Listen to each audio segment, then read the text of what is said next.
Hey folks, welcome to Bullets and Brass. I'm Remy, and today we are talking about trigger pull. So we're going to show you this is empty. Let's see, can I get a better view? There we go. One very empty revolver. Now, a lot of my fundamental videos discuss a nice, smooth, easy trigger pull. Keep the sights lined up, squeeze the trigger, right? This is a core facet of accuracy and shooting fundamentals. Now, this guy makes that difficult. And I've got lots of practice, and it's still difficult. I have to dry fire practice this gun a fair bit if I want to maintain proficiency. And I'll be honest, I have not been doing it lately. So this could be comical. But I'm going to demonstrate doing it wrong first. And this is something you see a lot of new shooters do, and is the primary reason people have really bad shots. They'll have a good group and then all of a sudden, what the hell happened? So what you'll see is, you can see my finger on the trigger, right? I'll do it one-handed to make it worse. And a yank. You see how the gun's moving off? Let's see, which way is it going? I'm going that way.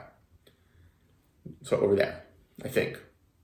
Yeah, I'm going up and that way a little bit, because I'm pulling the trigger back as fast as I can, and my finger isn't quite perfect. Now, if I go slow, it's still hard to keep on target, and I went that way this time, so I have my finger a little too far over. That was a little better. We'll get it a little closer. A little better. But the time involved in that long, slow trigger pull is excessive. It is difficult to keep everything lined up that long. If you are in a self-defense situation, that is obviously not great. Now, this is not designed for long-range accuracy, but if you practice, particularly with two hands, you can pull that trigger pretty smoothly and pretty quickly and keep it pretty much steady. It's never going to be perfect. You will see people claim that they can hold the laser directly on the target in the same spot and pull the trigger pull and it never moves. They're either one of the top shooters in the world or they're lying to you. It's that simple. So, trigger pull. Now, what can you do to make it easier? Now, this is a bobbed hammer. Unfortunately, the person who owned this before me decided to cut off the actual part you put your thumb on. So I'm going to do something you would never do in real life if this had ammo in it. I'm going to pull the trigger a little bit, catch the hammer, and pull it back.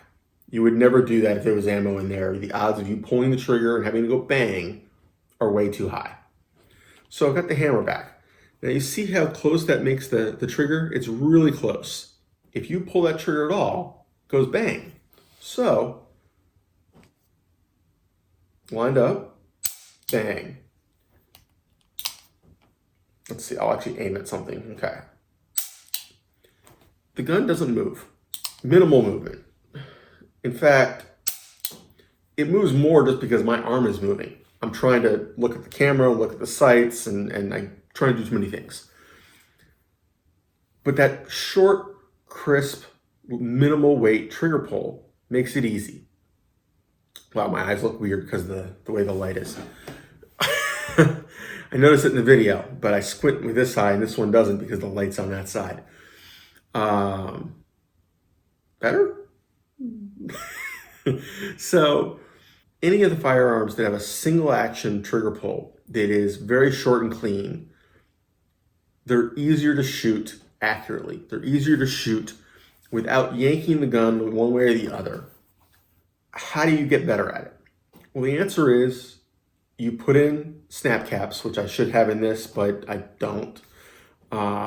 Snap caps are little plastic, fake cartridges that have a little either soft or spring-loaded spot for where the primer would sit that the hammer hits. It just protects the mechanism of the firearm so it doesn't get damaged from wear. Now, especially on a revolver, this is easy. You put those suckers in there and you sit there and you go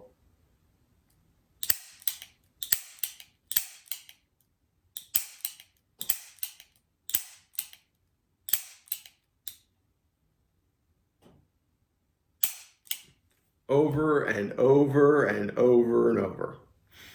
You build up the repetitions and the muscle memory of pulling the trigger properly, of not squeezing your hand at the same time as you squeeze the trigger. Nice even tension, straight back. You don't want to be going this way, you don't want to be going that way, you want to go straight back. And there's no other way. I mean, you can do it with live ammo, but that gets expensive real fast and is actually less instructive, because the beauty of doing it dry fire is if I pull the trigger and I see the gun jerk one way or the other, I know what I screwed up. If I do this with live ammo, the gun goes, and I don't know what I did. I can see it on target where the bullet hit the target, but there's other factors in play, and your hand gets tired faster. It's just generally not as good. Now, there are laser systems for this. Some are good, some are bad. Up to you. I am a big fan of doing it with your gun, not one of the fake guns that you have a laser system in. Get the kind that puts the cartridge in your gun to fire the laser. But still, a revolver makes it easier. The only problem with the revolver is if you don't carry that revolver, or if the revolver is not what you're competing with, the muscle memory isn't exactly the same. But as a skill to learn, as something to build habit with, doesn't hurt. The other way to do this is with a 22 caliber version of your main firearm. Whether it's a conversion kit, whether it's just I don't want to call it a replica, but they make 22 caliber versions of a lot of popular centerfire handguns. So for example, my 1911s, they make 22 caliber versions, or you can buy a conversion kit. I have the conversion kit for mine, and I probably put 3 or 4 times more ammo through that than I do 45s. Now, the other thing that you get out of a good trigger pull, and this is kind of related but not directly, by practicing this, you learn when you're doing this, because this is the number one bad habit of trigger pulling that I see in newbies with handguns. They're anticipating the recoil going this way, so they push this way as they pull the trigger. And the problem is you never do it the same way twice. And it makes it really hard to aim. So if you're dry firing, if you do that, you can see it. The gun shouldn't move. If I'm aiming at a yoga mat of all things. I'm aiming at the strap on a yoga mat. Aim, oops, that was bad. Okay.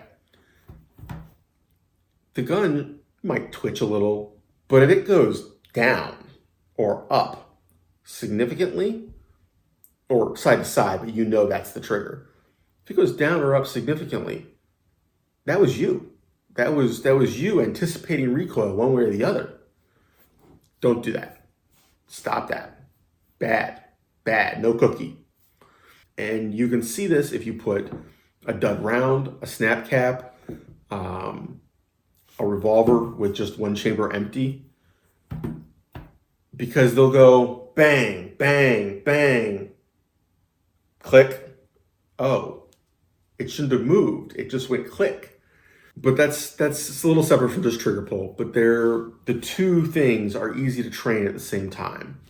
It's one of the reasons 22s are so wonderful, because there's really no recoil. Your average 22 handgun, yeah, it moves a little bit, but that's mostly the mass of the firearm moving more than the recoil of the round. So that is it.